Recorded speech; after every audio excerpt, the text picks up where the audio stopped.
Okay, well, welcome everybody. I guess we'll call this our first official COVID world coaching session. It's good to see all of those that have showered. Look, if you're not on video, we just know you didn't shower, okay? So you're not really hiding anything. We just know that Craig didn't shower and Mariana didn't shower. Oh, wait, Craig did shower. Oh, yeah, you look great, Craig. I'm at the office. Yeah. Monique, good to have you. You decided to turn the video on. Just hold your space bar down. Yeah, there you go. I'm here. Yes, Okay. sorry. Yeah, good to have you. Good to be here. Okay. All right, we got a lot to talk about here. I'll tell you what, let me show you kind of an agenda. Share my screen here. Okay. And by the way, Monique, just go back on mute. Okay. Okay. And if anybody wants to say anything, that's fine. Just unmute yourself, or you can also activate the chat. Okay. Can everybody see my agenda for today? Nod? Okay, thanks. Thanks, Craig. Okay, so first of all, why don't we get all warmed up here? I've got some Q&A I want to go over. You guys can just ask any questions you want. And then we're gonna do a case scenario. And then I've got a couple things I want to talk about: market, understanding our contract issues, adjusting to showing procedures, if there's any questions about that. And then just what we could be doing actively right now and just some tips. So that's really going to make up our coaching session for today. So let's go back here. Okay, anyone have any just general questions that you need help with? Anything at all that's going on because of the COVID situation? Any? Not related to COVID, but I was just wondering, there was a new agent panel discussion class that had been scheduled and it got canceled because of this. I was really looking forward to that. Is that something that we can do remotely? Yeah, I think we could do that. Lance was taking the lead on that. Lance, do you want to, I think we're going to tee up all the different classes again. Lance, I'll let you speak about when we could handle that one. But just so everybody knows, I got word, not yesterday, but the day before, all the days are, it is Wednesday, right? It is Wednesday because it's coaching. But on Monday, I got an email from the Division of Real Estate allowing us to conduct CE classes by Zoom. So I think we're just going to start getting everything back in order. Lance, do you want to? Sure, happy to chime in. Yeah, I think that my focus after hearing from Will that CE could be online, I've kind of transitioned. I was going to teach a 2-hour class on the new construction REPC, and looking at some of the other builders out there and what they're using, since new construction has become a pretty big deal lately. So my focus went to there, but I haven't started that. I think we can probably put that on the agenda for probably 30 days out. But that brings up a good question on the agent panel. There's probably no reason why we can't do that online for Zoom. So that's a good suggestion and something I hadn't thought of. So let me talk about that internally, and we'll see if we can come back with something we can put in place in the next couple of weeks for you. Just a comment on that from somebody who is brand new. That's going to be really important. So I hope you can get that going as soon as possible.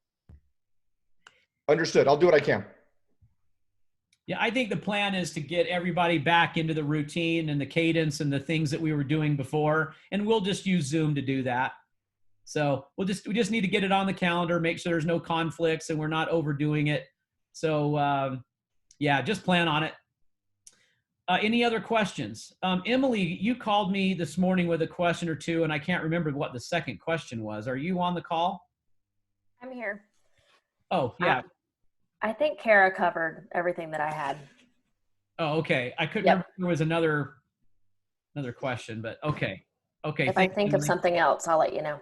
Okay. Anybody else? Just questions? I had one on the off-market property chart you showed yesterday. Okay. What are the units on that scale? Is that a lot of houses, or are we only talking hundreds, or what? I couldn't catch that. Okay. That's a good one. And we might be skipping ahead a little bit, but that's okay. Everyone see my screen? Or Nod. you can cover it when we get there. No problem. This is what you're talking about, right? Yeah, that's the one. I just see, is this over here hundreds or thousands or? Well, yeah, Well- on the left here, the peak would look like it's landing about 960. If I take this line, 960. And of course, guys, remember this off market is changing. This is the NAR clear cooperation deadline. So that's why we started to see the separation start to happen. Because the old definition was the house isn't ready for showing or they don't want to sell it, even though there's a listing agreement in place. So I think that this became our pre-active phase up until COVID happened. And I went back and listened to my recording yesterday. And the governor's announcement happened on right about here. And we got back from convention about right here, right? So I think this is where you're starting to see in this group, Ron, somewhere in this piece, that's probably COVID related of listings that are not ready to be shown. So that could just be some inventory that's just waiting for the right time to launch on the market. Yeah, again, I said this at Sells Me. It reminds me of shadow inventory, but this shadow is not a dark shadow. This is like your friendly shadow. And it's following us around with some good news that there are listings that will come online. So if you can't find what you need in the active group, yeah, check the off market. Yeah, so there could be essentially 1,000 homes sitting there just waiting for the right time. Yeah, there could be. That might be a little over. I don't know if 1,000's the number, but there's a good group in there because the total amount was about 960. So in that group, we probably have 2/3 of that that's still the same as before COVID. So, ready to launch, pre-launch. Anybody else with a question?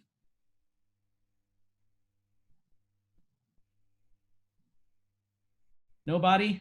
I had a quick question. Yeah, okay, Isabel. Is it okay to drop off flyers on homes? Just put them on the doors or no? I mean, people are still getting Amazon boxes and their mail. Would that be bad too? Because I have some listings that sold and I wanted to put just sold, but a flyer. Well, we haven't, my knee-jerk reaction, well, look, we haven't addressed that specifically, but if you were to do that, wear gloves. I just don't want you sending the wrong message, and it's different people are likely to respond a different way. We haven't really talked about whether or not our practice would be to drop flyers off at homes. So I can run that up the flagpole and we can debate it if we'd like. Okay. But if you were to do that, wear gloves and take every CDC guideline that you would want anyone else to have if they were leaving you something. Okay.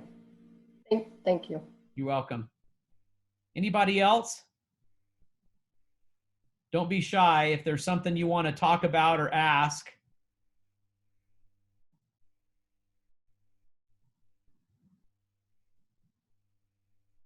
No? Jeff, you're saying no? You don't have anything? Go ahead. Will, can you hear me? Yeah. Hi, Catherine. Hi. I sent out some just sold postcards, and that seemed to work pretty well also. And another question, I had is my husband came across a company called Rex. Have you heard of that? It's they're going to allow other people to access the MLS. No. Has anyone heard about this? What do you mean access the MLS? I kind of looked it up, Googled it before this class, and it just looks like something like another Homey, except for they are advertising that people would be able to get on the MLS and have that access. So it's just something that my husband was concerned about too. Okay, I mean, I'll look into it. The MLS has membership guidelines like with everybody else. So, you know, if they want to be an affiliate member, they have to pay the fees just like all of us do. It's not, there's nothing discriminative about it. It's certainly capitalism friendly, but it does have guidelines. So, you know, in other words, it's not going to be free. You know, we all agree to the same MLS standards of practice.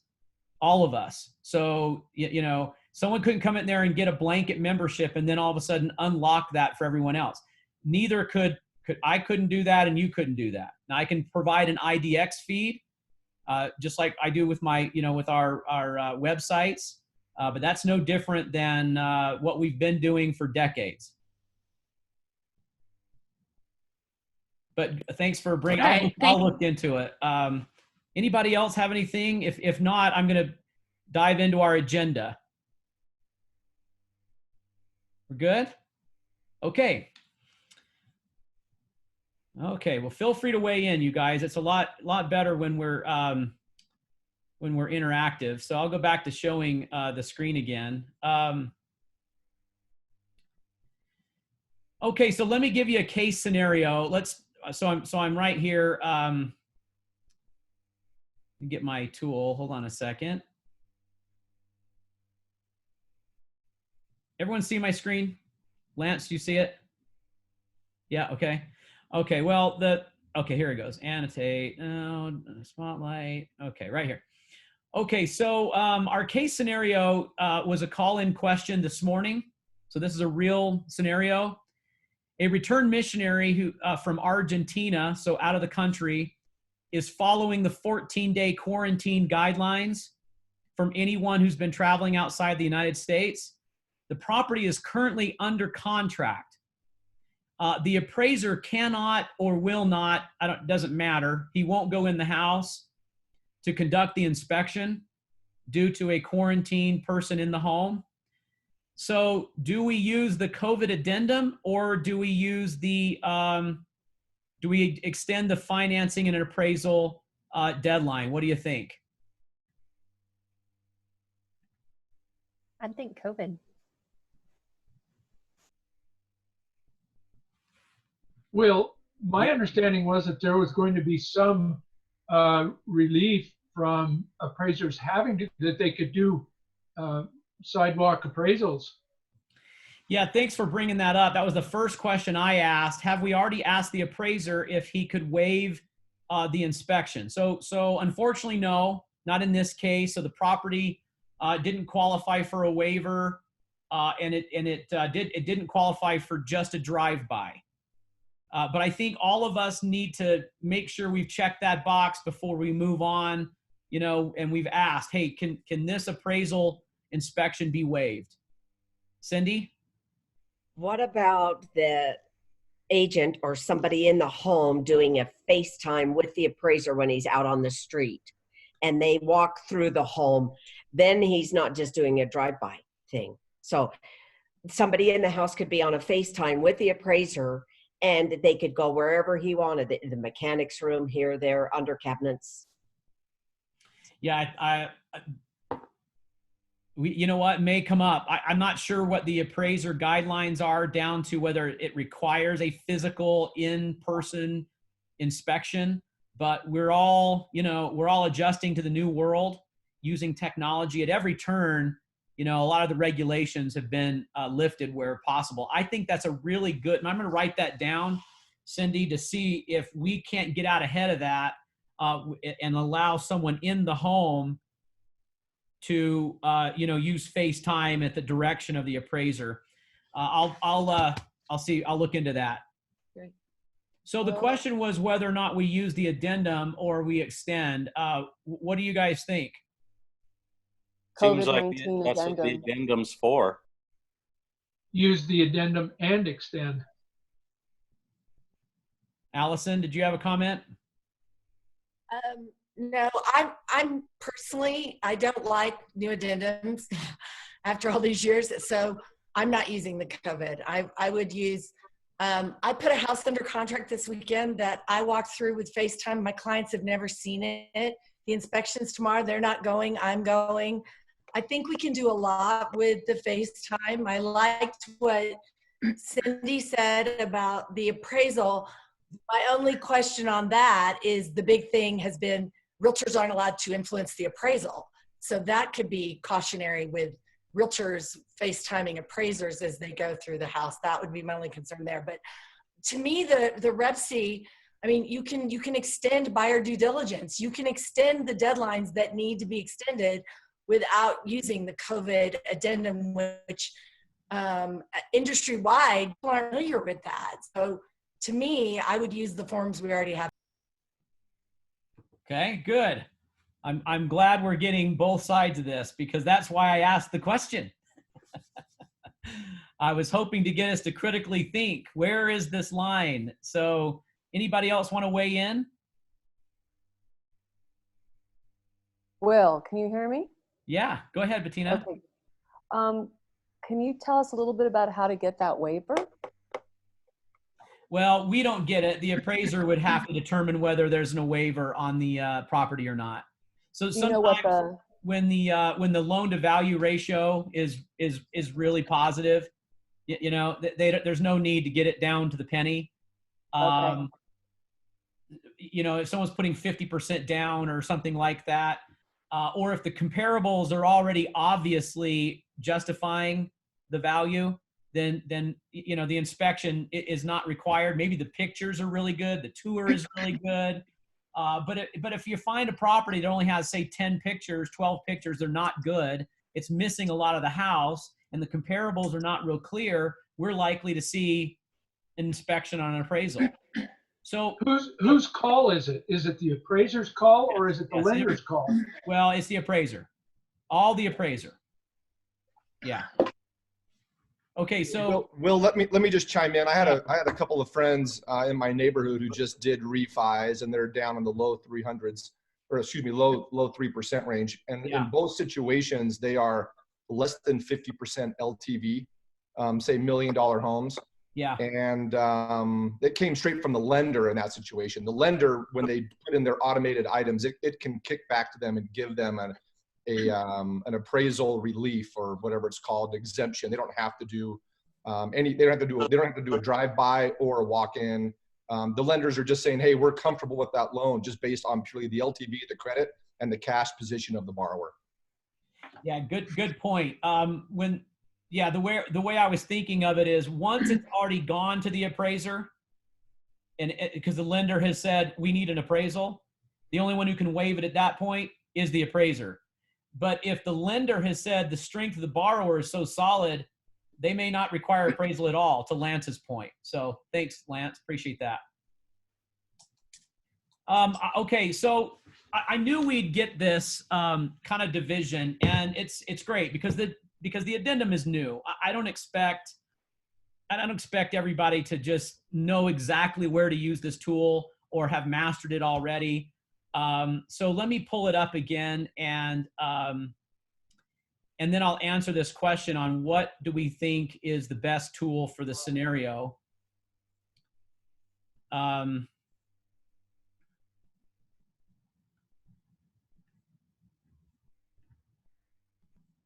Okay, so here's the addendum, and the meat of the addendum really is 2, 3, and 4, where we have extensions to due diligence, financing appraisal, and settlement deadline.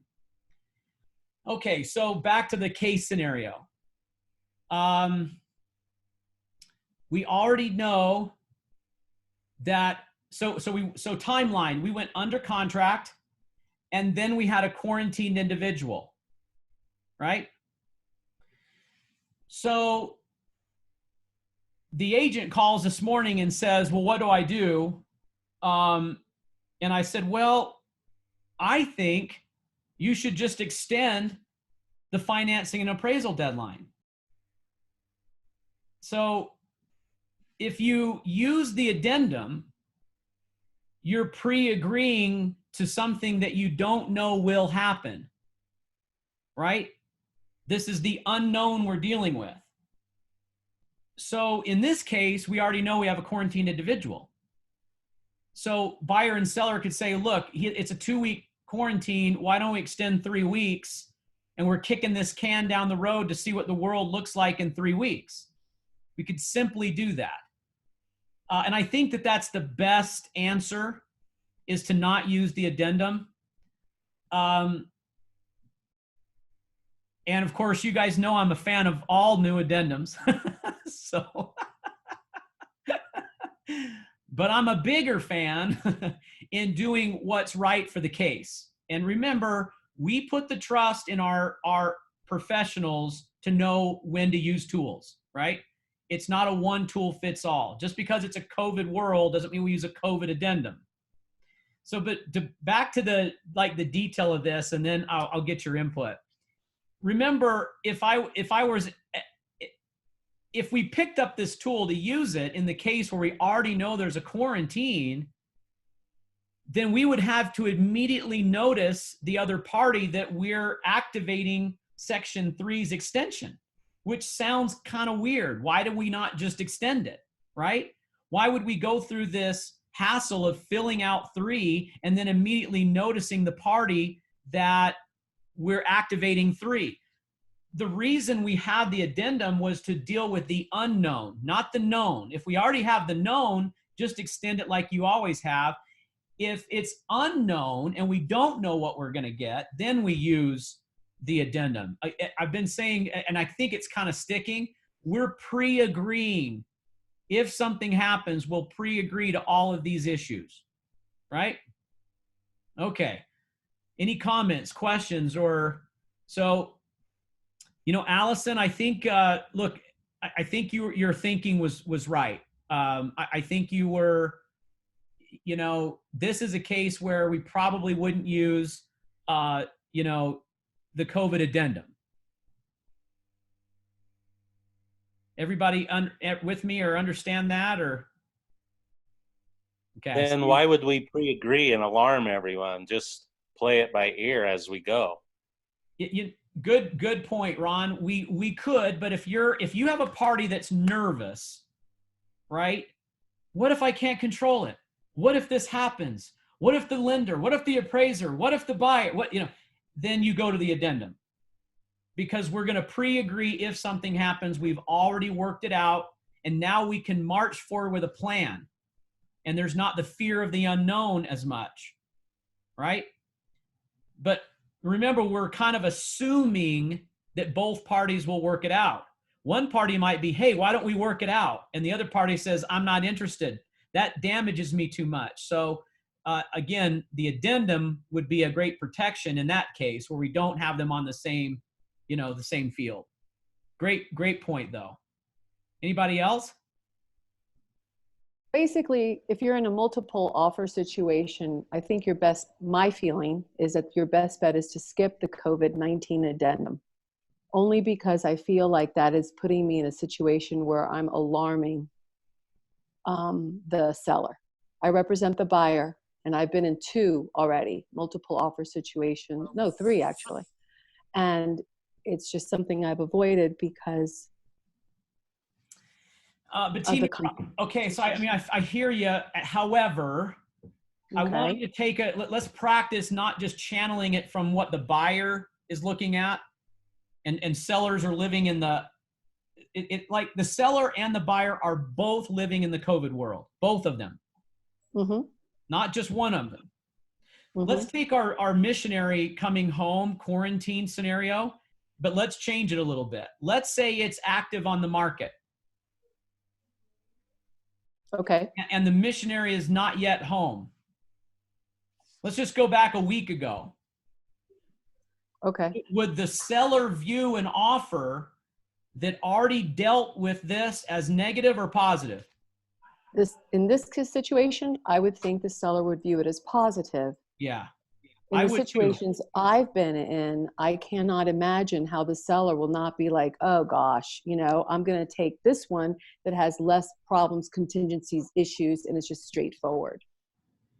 There'll be cases where that's true. Just make sure Okay. you look at it from both points of view. I think that's what we're going to have to pivot and practice, guys, is how would the seller look at this language and how does the buyer look at it? It's so the wrong answer is going to be it's COVID world. We go COVID addendum, right? That's not the right answer. Every transaction is going to be different. The only reason we use COVID addendum is to pre-agree to something we don't know, right? We don't, and somebody's uncertain or feels fearful of entering a deal because they don't like the unknowns. Okay, that sounds to me like COVID addendum, right? Otherwise, it's business as usual. Make your strong offer. Consider what dates the seller wants and such, you know, as you go on. Okay, thanks. Okay, I'm going to pivot off of COVID addendum unless anyone else has anything else to add or ask.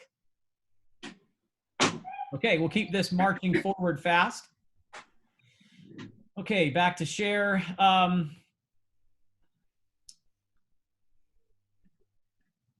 Let's see.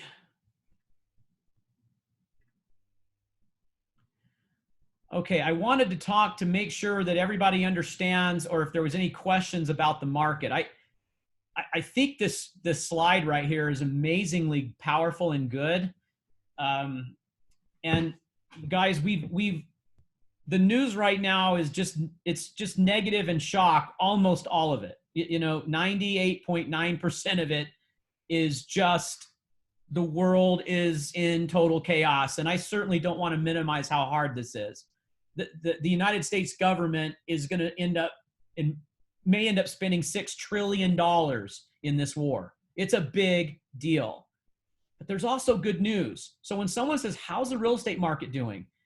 I think a great one-line sentence would be surprisingly well, given the conditions, right? Surprisingly well. And they might say, well, what makes you say that? So, well, let's take a look at how our sale pendings were from last year as the bottom line, and the top line is this year. We're still above, and it's ticking up here. So, you know, we might see this drop a little bit, but, you know, I probably could go back and look at maybe, it'd be interesting to look at a 2018 view as well, you know, and how we compare. So we're still above in our pendings. That means closings in 30 days from now, right? So surprisingly good. This one is showing the pivot of my home's not ready to show. And yes, it is increasing. But look, it already kind of flattened out. This is after the governor's announcement right here. So then, and look, when he made his announcement, it wasn't any worse than it was the year before. I mean, they're really low withdrawns.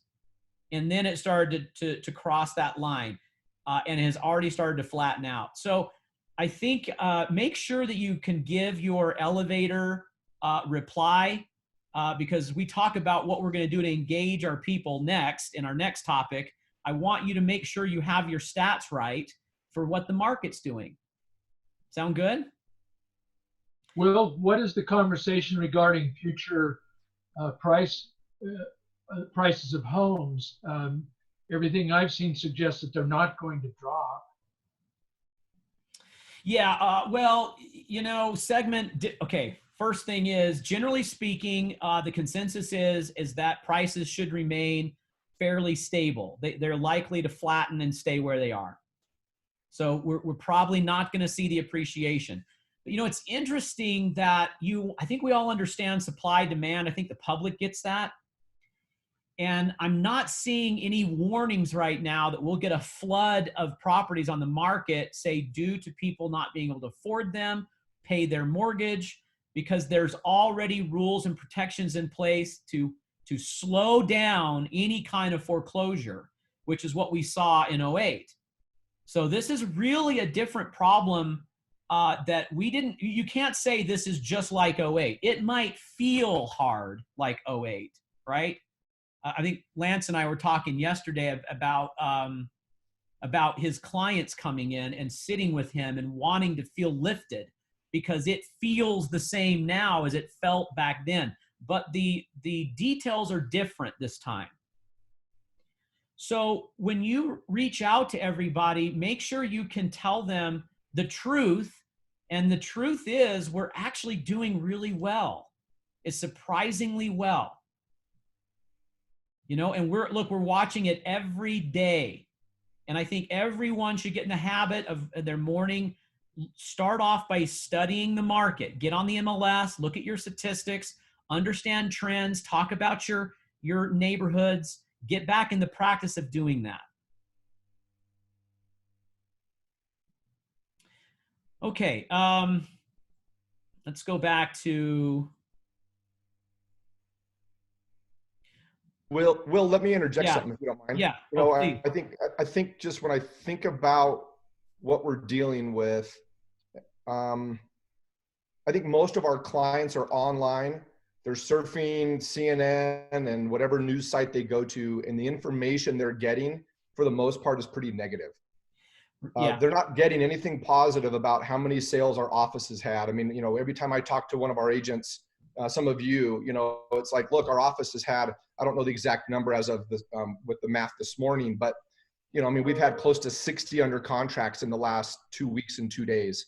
We've had, 60 some listings. We've had another 65 closings. I mean, there's a lot of good info. And then of course, yesterday I talked about on the ULI webinar, how China is trending on their, you know, 95% of their economic stability is back in place. 85% of malls are back open and retail shops. 60, to 70% of all stores are back open. And again, China's a different culture. They have a very different strict measure in how they dealt with quarantine. And we're probably not as strict as that. But that it's hard to find that kind of information online. It's all negative. So our ultimate goal from a senior management team is to provide you with information and data so that as you talk with your clients, you can relay bits and pieces of this information. They want it, they love it, and they then look at you as someone who's in the know. You're optimistic, they plug in, they feel better when they end the call than they did when they got on the call because they have more optimism. I think my comment yesterday was practice optimism. Be that source that everything's going to be okay, and provide them a little data to show them some trends. But you have a chance to be that in your client's life if you choose to. Look, I think you guys could wake up every morning and hit play on this webinar and listen to what Lance just said again and again. I mean, and maybe he could help you go to sleep too. Maybe you play. But the fact is that there is a lot of good news out there, and we need to be that voice to our clients. If you're not being that voice, you're missing such an amazing opportunity that I don't think in our lifetimes will ever be reproduced again, you guys. They want to hear from Monique, right? They want to hear from Ron. They want to hear from Cindy. They want to hear from Kara. They want to hear from Allison because they know you. And so now is the time to bring some of that optimism in the relationship. Okay, so a couple other things and we're already pushing about 40 minutes. So I think we're probably going to fly through this in about 5 minutes or so and then open up for any discussions. But I think there's something new we need to start tracking, and that's the buyer activity. And I want you to know that we're looking at 2 sources right now. We're looking at lockbox information and showing time information. And these particular platforms have not yet contemplated their reporting on a level in which we can digest yet, right? But we're working on gathering that so that we can stay out ahead of it. I think if you look at the real estate cycle. If you take an average buyer or even seller, Google used to call it the 0 point of difference. It was the moment in which the person is undecided and then they start making a chain of decisions that lead them to a sale. And the reason they did that study is because they wanted to know where to place their ads so they could get the best return. We know that buyers raise their hand and say, I'm interested, obviously behind the scenes first, and then they make themselves known. Then we get them with the lender. Then we go look at the homes they like the most, and then they, write offers, and then they go under contract, and then we see the pending, right? So it's important for us to be aware that we need to track buyer activity, and we're working on that. Keep your attention on the pendings year over year. That slide I just showed you. Continue to review your MLS data and stay informed on lending.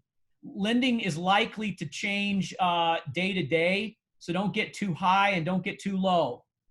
Okay, what good news was today could be bad news tomorrow, kind of a thing. I wouldn't get too caught up in that, but just stay informed so you can let buyers know and your center of influence know.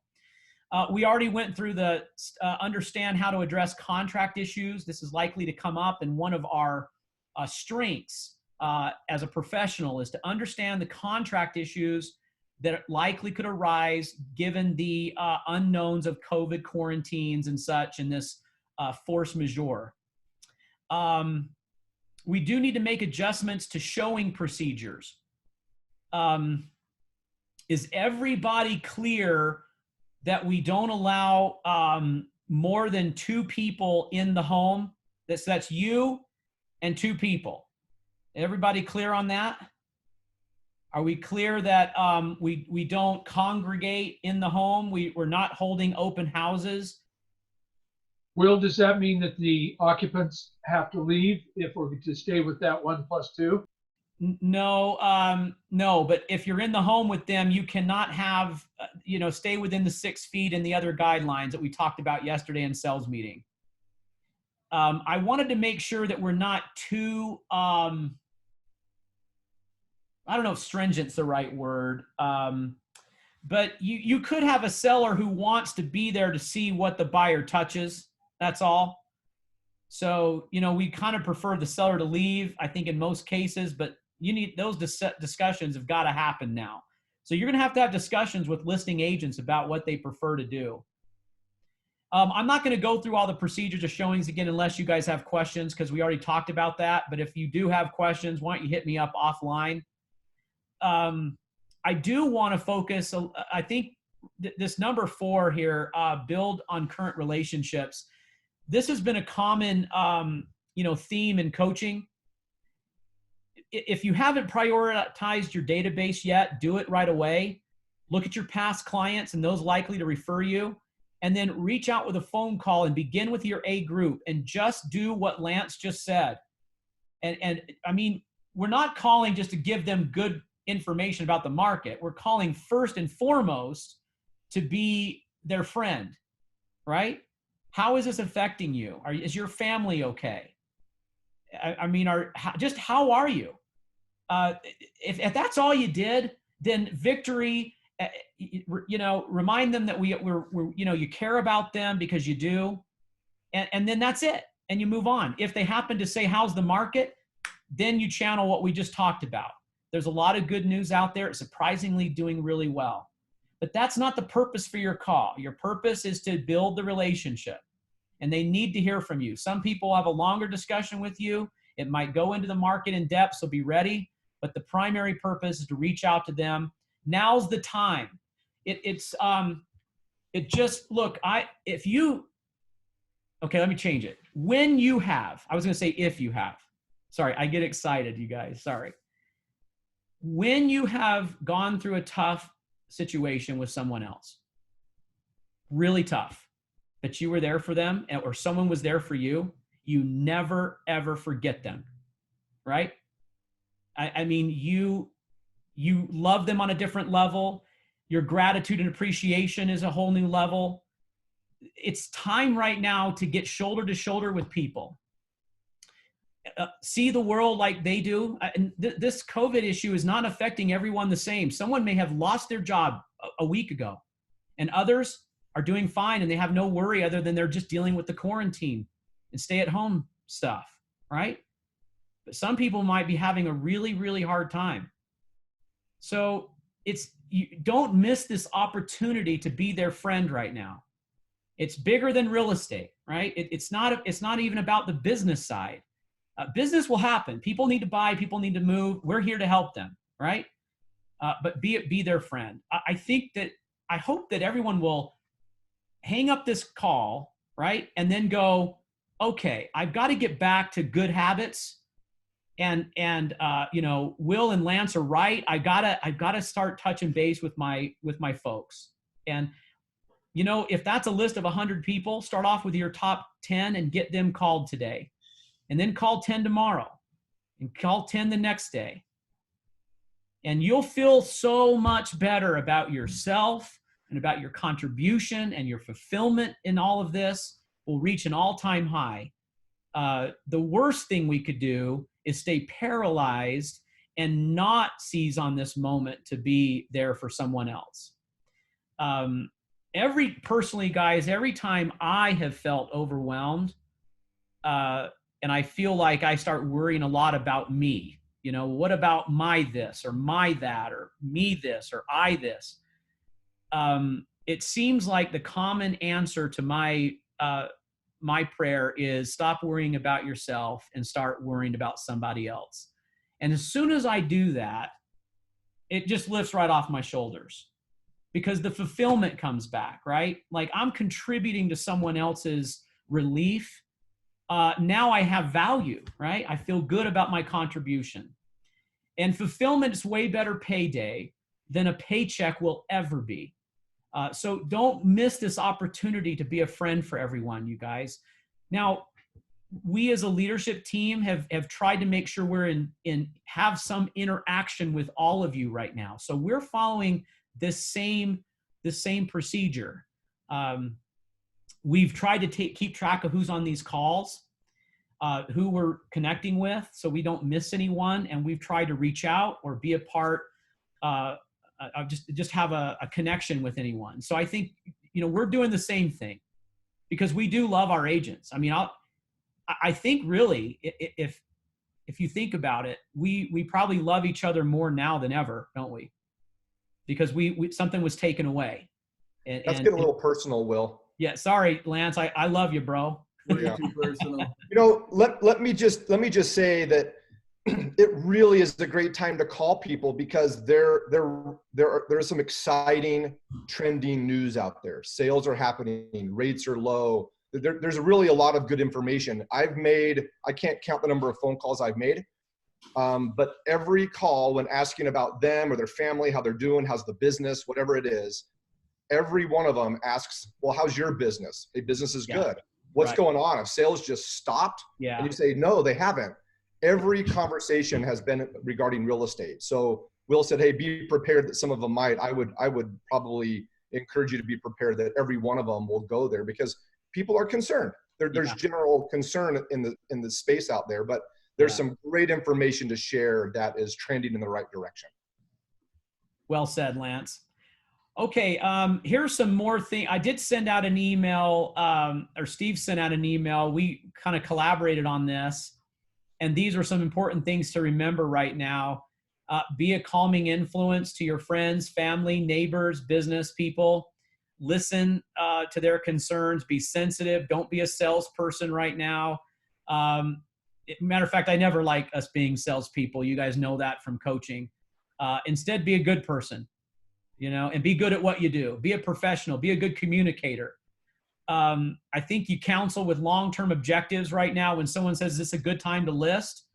Well, you know, COVID or the issue right now can't be the only thing we consider. It never has been. The market can't be the only thing we consider. It never has been, right?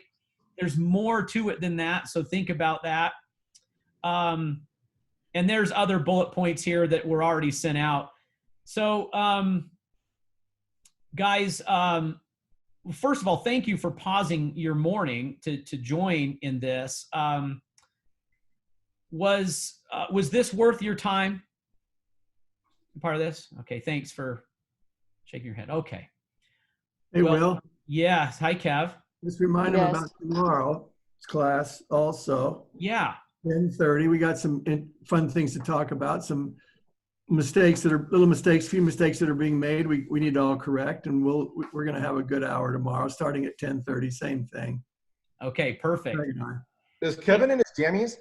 Yeah, Kev. Let's see the jammies. No, there's no chance. Kevin, what is the login ID for tomorrow? We'll send you out a join tomorrow in the morning, just before. So watch for it. And all you have to do is push the button, and it'll take you right in. We don't have it set up yet. I'm waiting for Joe to do it probably later this afternoon or first thing in the morning. Okay. Okay. Hey, hey, Linda from Moab. Unmute for a minute. Here, I'll unmute you. Linda, you there? I'm here. Hi. Hey, guys. So this is Linda in our Moab office. Hi, everyone. Hi, Linda. Linda, move your camera closer so we can see your face. No, the other way. You have to bring it down. There we go. There you go. There you go.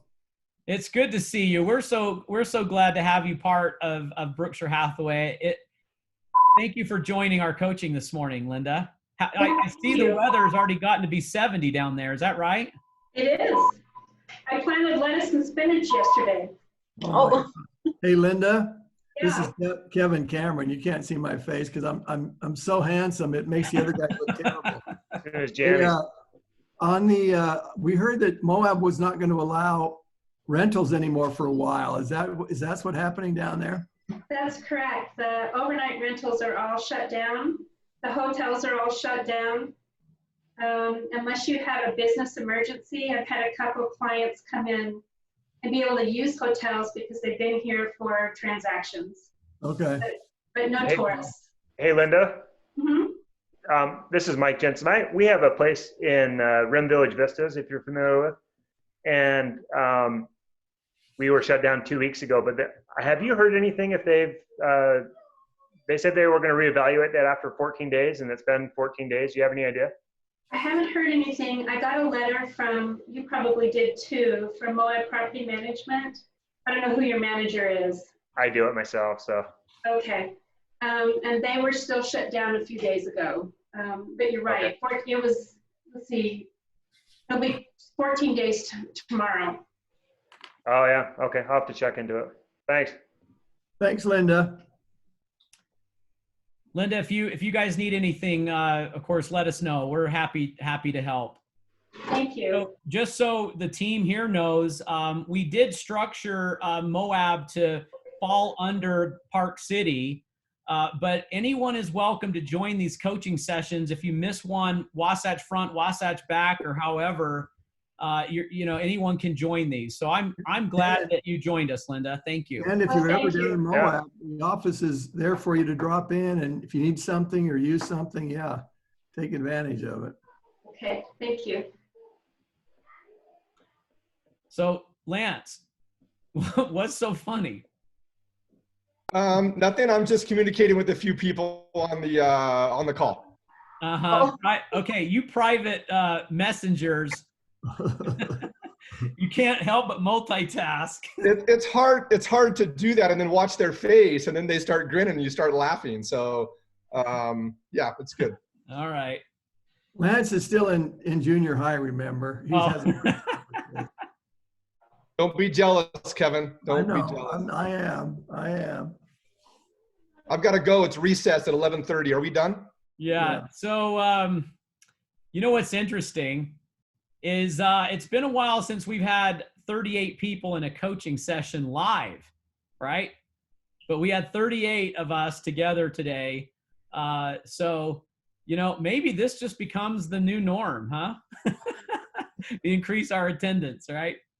Yeah. Anyway, hey, I'm going to go ahead and we're going to sign off. If you guys need anything, of course, Lance and I and Kevin and Craig are more than happy to help you.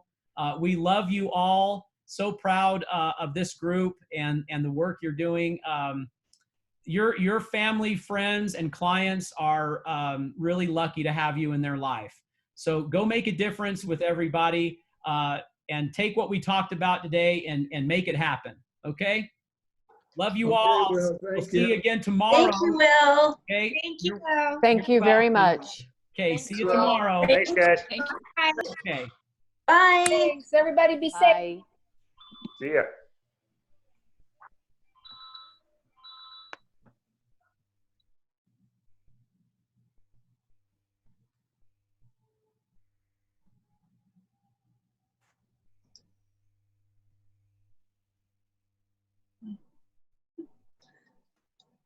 Will, Yeah. as soon as you see your schedule for Friday, just let me know. Right now, I'm open the whole day.